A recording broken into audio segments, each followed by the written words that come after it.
pour notre rendez-vous de l'excellence entrepreneuriale. Nous rencontrons chaque mois un dirigeant d'entreprise inspirant qui partage avec nous ses expériences, ses compétences et ses méthodes. Ce podcast s'inscrit dans la vision de notre cabinet de faire de l'entreprise un levier d'épanouissement pour le dirigeant et aussi pour ses collaborateurs. J'accueille mon associée Isabelle Miller. Bonjour Isabelle. Bonjour Nathalie. Tu vas bien Isabelle? Très très bien, merci. Magnifique. Alors Isabelle, quel dirigeant recevons-nous aujourd'hui? Alors, il est montois et fier de l'être, comme moi. Tout est parti de son mémoire de fin d'études dont le sujet était la maintenance prédictive par l'analyse des vibrations et pour lequel il a obtenu la plus grande distinction. Son organisation, fondée en 2004, est spécialisée dans la gestion de l'état de santé des machines industrielles. Depuis 16 ans, elle présente une croissance moyenne de 25% par an. Aujourd'hui, un chiffre d'affaires de 50 millions d'euros, plus de 500 collaborateurs et une présence active dans 11 pays. Au cours des années, elle a obtenu de nombreuses récompenses, dont la dernière en date, Entreprise de l'année 2020. Nous avons, Nathalie, le plaisir d'accueillir Fabrice Brion, CEO de l'entreprise iCare, installée dans le parc industriel Initialis à Mons. Bonjour Fabrice. Bonjour. On est vraiment ravis de t'avoir avec nous aujourd'hui, de te rencontrer, de pouvoir échanger plein de choses. On va surtout parler de digitalisation. C'est un petit peu ton dada, la digitalisation? Oui, tout à fait. D'abord par notre métier, qui est un métier très digital, par mes études aussi, et puis parce que je pense que la digitalisation résout plus de problèmes de société qu'elle n'en pose. Donc on voit souvent ces aspects négatifs ou ces aspects un peu plus de science-fiction, je dirais, qui peuvent faire peur, mais je pense qu'en réalité, il y a beaucoup plus de côté positif et d'avantages que de côté négatif. Alors dis-nous un peu cette période 2020-2021, ça s'est passé comment pour iCare et pour ton organisation? Bon, on ne peut jamais dire que c'est une période facile, hein. Bien sûr qu'on a eu un impact et un impact commercial, un impact du point de vue de la société, mais aussi un impact d'un point de vue humain. Moi, j'adore le contact, j'adore être très proche de mes collaborateurs, de les visiter, même à l'étranger. Hein. On a 11 filiales, donc je voyageais beaucoup. Ici, je n'ai pas pris un avion depuis mars 2020. Cependant, je pense qu'on a réussi à assez bien limiter les dégâts, puisqu'on a eu très peu de personnes qui ont été affectées par le virus, moins de 10 sur 500 collaborateurs, et on a réussi à maintenir notre objectif de croissance de 25%. Donc je dirais que globalement, on a dû mouiller son maillot, mais on est arrivé à maintenir le modèle économique de la société tout en protégeant nos employés. Magnifique. Est-ce que tu veux bien un peu nous expliquer en quoi la digitalisation dans ton secteur est importante et peut-être les mécanismes internes? Je pense à plusieurs niveaux. Hein. Déjà dans notre secteur, notre métier finalement, comme ça a été évoqué pour mon mémoire, c'est de prédire l'avenir. Donc un peu comme la météo, un peu comme d'autres peuvent prédire certaines choses, nous notre métier c'est de prévenir l'avenir des machines industrielles. Donc de savoir quand elles vont casser, nous ne les réparons pas, nous nous contentons de dire ce qui va casser et quand, pour que nos clients puissent les réparer. Alors pourquoi ils vont les réparer? Pour éviter des impacts économiques, bien sûr, des pertes de production, des surcasses, etc., mais surtout pour mieux maîtriser les risques, donc pour éviter des impacts sur la sécurité humaine, sur l'environnement. La plupart des grands incidents industriels, même des plus petits, ont des impacts importants sur la sécurité des gens et sur l'environnement. Donc ça c'est important. Ce métier il se fait de manière assez manuelle au début, il y a 20 ans, quand j'ai réalisé mon mémoire. Aujourd'hui, sa digitalisation permet finalement d'avoir un marché mondial. Ça veut dire qu'aujourd'hui, avec les outils que nous avons développés en hardware et en software, n'importe quel client dans le monde, qu'il soit à côté sur le zoning de Glenn-Baudour, qu'il soit en Australie ou au fin fond du Tennessee, peut être servi à partir du bureau de Mons. Et souvent, on voit la digitalisation négative, c'est-à-dire qu'on voit ce que les autres, qui l'ont peut-être commencé avant nous, peuvent venir faire chez nous et nous concurrencer, mais on ne voit pas que ce marché est aussi ouvert pour toutes les entreprises de Belgique qui se lancent dans cette digitalisation. Et pour toi, c'est dû à quoi le fait qu'on ne soit finalement pas aussi digitalisé peut-être, ne fût-ce que la Flandre, hein, le nord de la Belgique, parce que nous avons des Français qui nous écoutent aussi. C'est dû à quoi selon toi? Je pense que dans notre mentalité francophone, ou peut-être même plus largement d'Europe du Sud, on a toujours la particularité d'exagérer les impacts des changements de société à court terme et de les sous-estimer à long terme. Donc ça veut dire que typiquement dans le cas de la digitalisation, beaucoup de gens maximisent les impacts et peut-être aussi les impacts négatifs à court terme, mais ne se rendent pas compte que c'est un changement profond de société. On parle de la 4e révolution industrielle. Hein. La première, c'était la vapeur, la deuxième, l'électricité, la troisième, l'informatique. Je pense qu'effectivement, au moment où on a inventé la vapeur, beaucoup de gens se sont dit non, moi j'ai pas besoin de la vapeur, je vais continuer avec mes chevaux. Ces gens-là aujourd'hui, ou ces entreprises-là, elles n'existent plus. Elles n'ont pas réussi à prendre ce tournant de la vapeur à l'époque. Et on est à peu près dans le même paradigme aujourd'hui, où on minimise très certainement ces impacts à long terme, et donc on tarde certainement à investir parce qu'on ne se rend pas compte qu'il s'agit d'une survie du tissu économique de passer à cette étape digitale.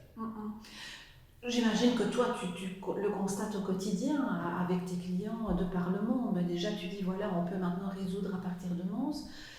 Ça va aller jusqu'où, à ton avis?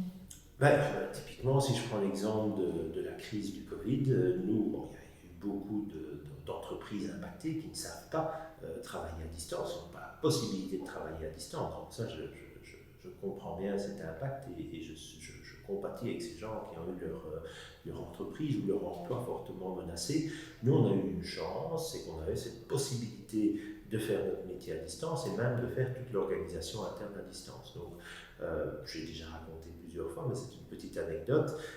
Moi, j'étais le 21 février 2020 à Bergame, en Italie. Et pour moi, quand je suis arrivé le 20 au soir là-bas, le Covid, c'était quelque chose qui se passait très loin, qui se passait en Chine. Le 21, je me suis rendu compte que ça se passait pas si loin que ça, que c'était en Italie, et que donc si c'était déjà en Italie, ça arriverait certainement chez nous. Et le samedi 22, en gros, les premières villes où il y avait des cas de Covid étaient mis en lockdown en Italie. Donc dès le lundi 24, au retour au bureau, on a mis en place notre politique anti-Covid, c'est-à-dire de rapatrier tous les gens qui étaient à l'étranger, c'est-à-dire d'empêcher tout voyage à l'étranger, même au sein professionnel, bien sûr, au sein de l'Union européenne, et de mettre l'ensemble du personnel en télétravail.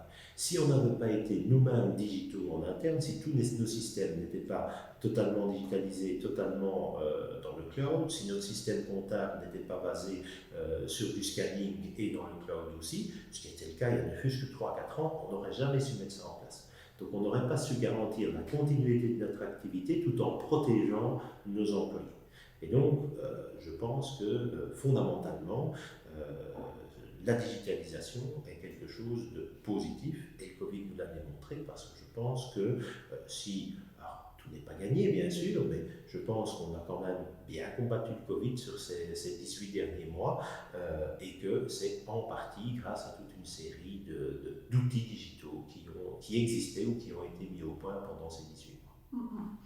Alors tu parlais de prédire l'avenir, hein, donc en termes de boule de cristal, est-ce que pour toi, il y a vraiment un effort qui doit être fait par la majorité des entreprises, hein, quel que soit le secteur, ou est-ce que pour toi, il y a vraiment des secteurs qui sont vraiment amenés à devoir se digitaliser très rapidement?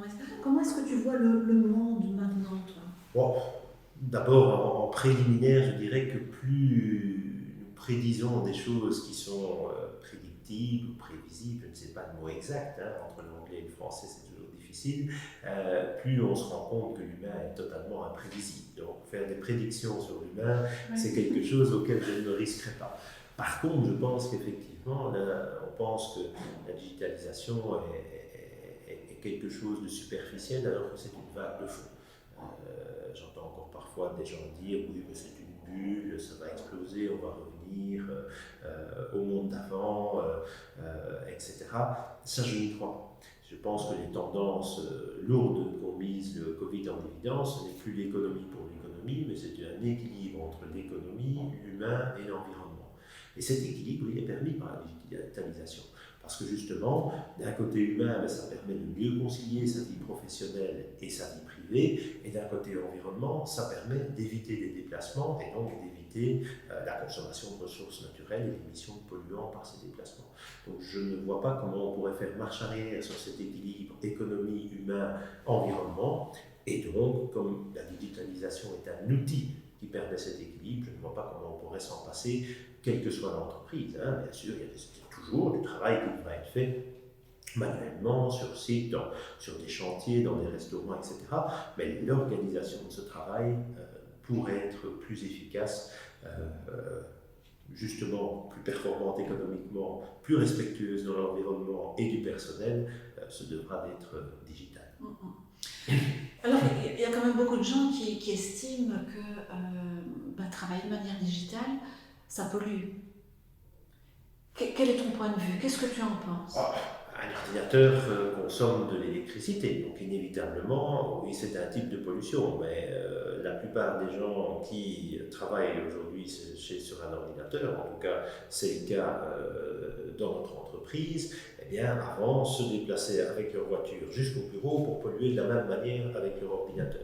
Donc si on a déjà déplacé toute la pollution, supprimé toute la pollution concernant les déplacements qui permettent d'allumer son ordinateur et de s'en servir, je pense qu'à côté de ça, la consommation de l'ordinateur en lui-même est ridicule et négligeable. Donc on n'est pas à zéro, effectivement, mais par contre, je pense qu'on a divisé par un facteur, on n'a jamais fait de calcul, mais par 10, par 20, voire plus, les émissions de CO2 de notre société, par les déplacements en voiture, par les déplacements en avion, quasi plus de déplacements en avion sur ces 18 derniers mois, par les arguments de chauffage, l'électricité des bâtiments, etc. Donc je pense qu'on va plutôt dans le bon sens d'un point de vue respect de l'environnement.